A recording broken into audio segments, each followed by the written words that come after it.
Здравейте и добре дошли в моят YouTube канал. Аз съм Антоанета. Днес мисля да оправям вкъщи. Сама съм. Изпратих децата на училище, на детска. Вече е някъде 9:30, така че време е да започваме. Сега ще ви покажа моята сутрешна рутина. Знаете, малките ритуали винаги имат значение. След това продължавам с оправянето вкъщи и най-вече ще наблегна на кухнята. Приятно гледане!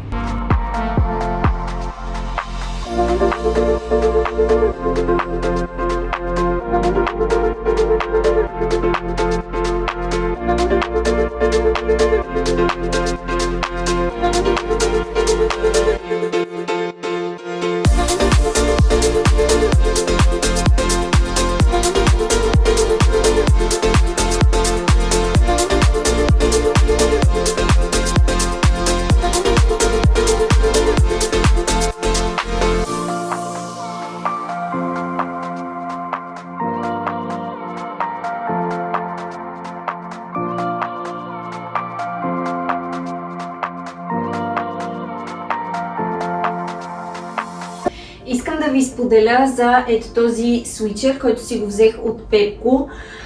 Цвета му е страхотен, изключително мек е, много е приятен. Беше 12 евро, което е страхотна цена.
Сега мисля малко да си почивам и нищо да не правя, докато дойдат мама и сестра ми с бебчето. Ще ходим на разходка.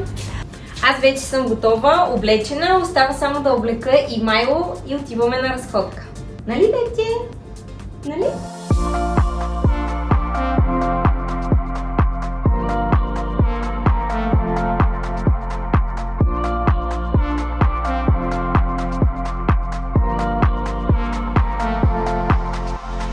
Всички вече сме у дома. Децата си дойдоха от училище и от детска градина. Сега взимам една бутилка вино и отиваме на гости на мама. Тази седмица е прошка. Благодаря, че останахте до края на това видео. Чао и до скоро!